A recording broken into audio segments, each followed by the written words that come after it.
ஐயர் ஒருவர் இந்த கல்லை பார்க்கிறார்.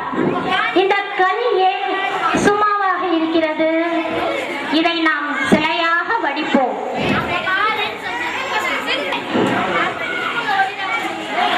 கற்சிலையாக அந்த கல்லை உருமாற்றுகிறார்.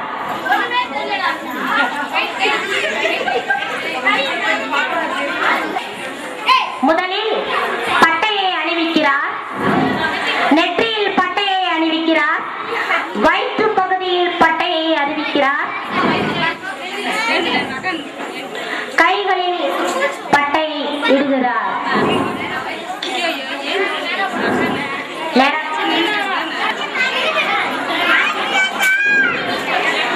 கல்லானது கற்சிலையாக உருவெடுத்து கடவுளாக மாறியது. அந்த சிலைக்கு ஆராதனை செய்யும் வண்ணம் கற்பூரத்தை கொளுத்தி ஏற்றி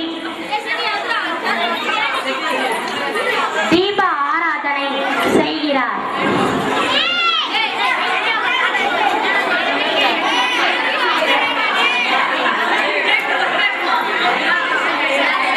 அந்த சிலையை சுற்றி வணங்கி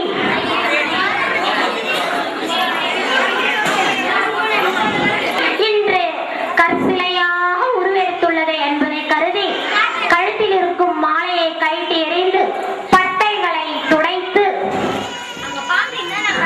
அந்த கற்சிலையை தான் நினைத்த வண்ணமாக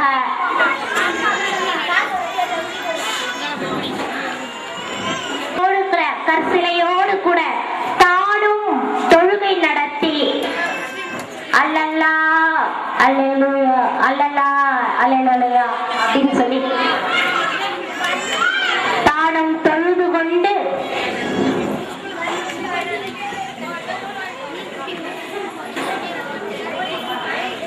சென்று விடுகிறார். இந்த சிலை கல்லாக இருந்த இந்த கல் இன்று சிலையாக உருவெடுத்துள்ளது என்பதை கருதி தொப்பியை கழட்டி எறிந்துவிட்டு அந்த கல்லை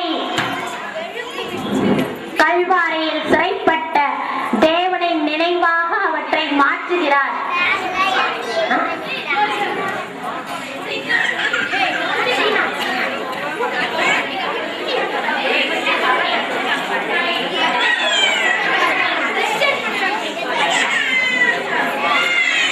அதற்கு சிலுவையை அணிவித்து தானும் அதனோடு தொழுகிறார்.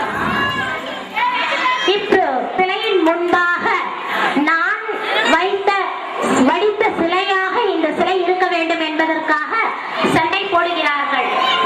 அவ்வழியாக வந்த இந்தியர் ஒருவர் இவர்களை விளக்கி, மதத்தால் நாம் வேறுபட்டிருந்தாலும் இந்தியர் என்ற உணவில் ஒன்று